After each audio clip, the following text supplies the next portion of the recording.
이때 당시에 새우깡의 가격은 무려 50원. 지금은 새우깡의 가격이 무려 1,300원. 과연 이 디플레이션 시대에는 어떤 투자 전략을 가져가야 될까요?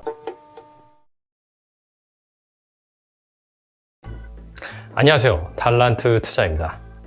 최근에 이 디플레이션 이 용어가 계속해서 이 신문에 등장을 하고 있습니다. 이유인 즉슨 최근 이 소비자 물가 상승률이 3개월 연속 0%를 기록했기 때문인데요. 최근에 이 호주계 투자은행인 맥쿼리 증권 같은 경우에는 에너지 등 일부 품목을 제외한 한국의 소비자 물가지수 상승률이 최근 5년간 계속해서 낮아졌다면서 한국은 이미 이 디플레이션에 접어들었을 가능성이 있다, 이렇게 밝혔습니다. 과연 디플레이션이 무엇이길래, 그리고 이 디플레이션이 우리 생활에 미치는 영향이 또 무엇이고, 이 디플레이션 시대에는 과연 어떤 투자 전략을 가져가야 되는지 오늘 알아보는 시간을 갖겠습니다. 먼저 디플레이션을 설명하기 앞서서 디플레이션의 반대 개념이죠. 바로 인플레이션에 대해서 짚고 넘어가겠습니다. 인플레이션은 물가 상승, 즉 물가가 상승하는 현상을 말합니다. 새우깡을 예로 들면 쉬운데요. 새우깡이 맨 처음에 출시된 시기가 1974년입니다. 이때 당시에 새우깡의 가격은 무려 50원. 하지만 40여 년이 지난 지금은 새우깡의 가격이 무려 1,300원. 거의 한 40 몇 년 동안 26배나 새우깡 가격이 성장을 했는데요. 이게 바로 그 인플레이션의 단편적인 예다, 이렇게 말씀드릴 수가 있겠죠. 자, 그렇다면 디플레이션은 반대로 이 물건의 가격이 계속해서 하락하는 그런 현상을 뜻하는데, 그럼 새우깡 가격이 계속해서 낮아져. 우리가 좋아하는 그런 명품 이런 것들도 계속해서 낮아져. 그럼 너무 좋겠네요, 그죠? 똑같은 돈을 지불하고서도 훨씬 싸게 살 수 있으니까. 과연 그럴까요? 정말 그렇게 생각하시나요? 사실 이 디플레이션이 오면은 오히려 이 인플레이션보다 좋을 게 없습니다. 왜냐하면은 이 물건의 가격이 싸진다 그랬죠. 그렇다면 이 물건을 만드는 기업들은 매출이 줄겠죠. 매출이 줄면은 여러분의 급여, 임금 이런 것도 정체되거나 하락할 수 있어요. 심하면은 실업자가 어마어마하게 양산이 될 수도 있고요. 즉, 이 디플레이션은 소비가 침체되고 경기가 침체되고 기업들이 돈을 못 버는, 그래서 전반적인 이 물건의 가격, 자산의 가격이 하락하는 현상을 뜻합니다. 자, 그렇다면 이 암울한 것이 디플레이션이라는 것을 알았는데, 과연 이 디플레이션 시대에는 어떤 투자 전략을 가져가야 될까요? 첫 번째로는 바로 달러입니다. 디플레이션이 물건의 가격이 계속해서 하락하는 현상, 이걸 뜻한다고 했죠. 그렇다면 달리 말하면은 반대로 이 현금, 즉 돈의 가치는 상대적으로 부각이 될 수 있습니다. 따라서 이 돈 중에 최고는 바로 달러죠, 달러. 그래서 달러 같은 경우에는 이 디플레이션 시대에 좋은 투자 대상이 될 수도 있습니다. 두 번째는 바로 고배당주입니다. 자, 고배당주, 배당 수익률이 높은 그런 주식을 뜻하는데, 먼저 이 배당 수익률이 어떻게 돼서 산출이 되는지 알아보도록 하겠습니다. 바로 배당금 나누기 주가를 배당 수익률이라고 하는데, 만약에 어떤 기업의 배당금이, 주당 배당금이 500원, 그리고 그 기업의 주가가 10,000원이다 라고 한다면은 500원 나누기 10,000원에서 배당 수익률이 5%가 되겠죠.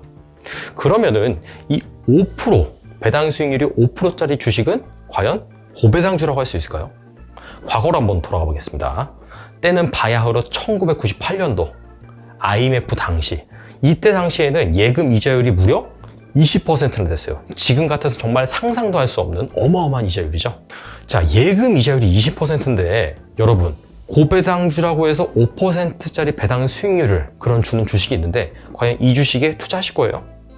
투자하면 안 되죠. 투자하면 이상한 사람이죠. 왜냐하면은 예금 이자율이 20%인데 고작 배당 수익률을 5% 먹으려고 주식에 투자하시겠어요? 왜냐하면 주식은 원금 하락의 위험성이 있잖아요. 그렇죠? 즉, 이렇게 금리가 높은 시대에는 배당주에 투자를 안 하죠.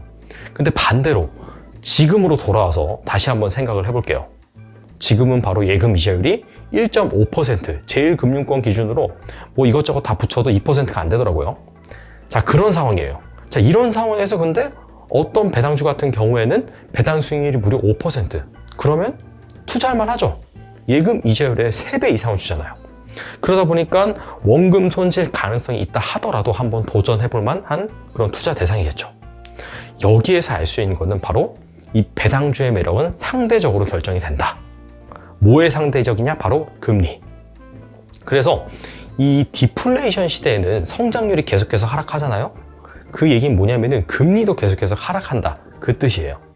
그래서 이 디플레이션 시대에는 상대적으로 배당주의 매력이 부각이 될 수 있다, 이렇게 정리할 수 있고, 실제로 2012년 하반기부터 2015년 상반기까지 이 기준금리가 계속해서 낮아졌어요. 3.25%에서 1.5%, 1.25%로 계속해서 낮아졌는데, 이때 당시에 이 배당주의 수익률이 거의 2배 정도 올랐습니다. 같은 기간 코스피 지수는 정체돼 있음에도 불구하고요.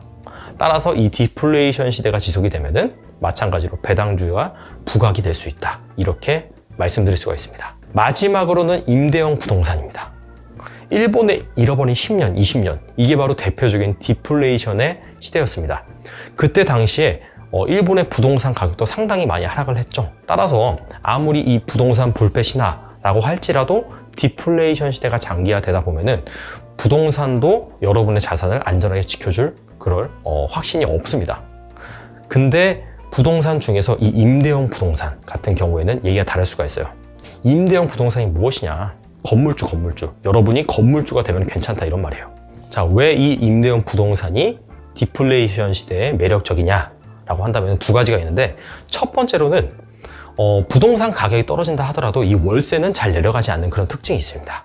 그리고 두 번째는 이 디플레이션에 상대적으로 현금의 가치가 부각이 받는다라고 했잖아요. 근데 임대형 부동산은 월세를 따박따박, 즉 현금을 따박따박 챙겨주는 그런 투자 대상이다 보니까 이런 점에서 또 부각이 받을 수가 있는 거죠. 그런데 문제는 뭐예요? 조물주의 건물주 되기가 하늘의 별 따기죠. 자, 그래서 제가 여러분한테 이렇게 허탈함을 안겨주기 위해서 이 임대형 부동산을 언급하는 건 아니고요. 대안이 있습니다. 바로 리츠입니다. 여러분이 단돈 10,000원만 있어도 건물주가 될 수 있는 상품이 바로 리츠입니다. 리츠는 뭐 개인이나 기금, 기관, 이런 그 주체들의 돈을 모아서 회사를 설립한 다음에 상업용 부동산이라든지 오피스텔 이런 데 투자하는 상품을 말합니다. 리츠는 첫 번째로는 소액으로 투자할 수 있는 장점이 있습니다. 왜냐하면 이 리츠라는 상품이 주식처럼 증시에 상장이 돼 있어가지고 HTS로 쉽게 거래할 수 있거든요. 그래서 두 번째 장점은 무엇이냐면은 쉽게 사고 팔기가 가능하다. 즉 유동화가 상당히 쉽다. 이런 점이 있습니다. 원래 부동산은 사고 팔기 어렵잖아요. 그죠? 자, 리츠 같은 경우에는 월세처럼 이렇게 주기적으로 여러분한테 현금 흐름을 안겨주는 그런 장점이 있습니다. 물론 이제 월마다 현금을 꽂아주진 않고 배당주처럼 1년에 4번이라든지 2번, 1번 이런 식으로 여러분한테 현금 흐름을 안겨줍니다. 실제 우리나라 증시에서는 이렇게 상장된 리츠가 몇 개 있는데요. 마지막으로 이 상장된 리츠에 대해서 간략하게 표로 정리를 해드리면서 오늘 시간은 마무리 짓도록 하겠습니다. 다음에 시간이 된다면은 오늘 다뤘던 배당주 그리고 리츠에 대해서 좀 더 자세히 알아보는 그런 시간을 갖겠습니다. 감사합니다.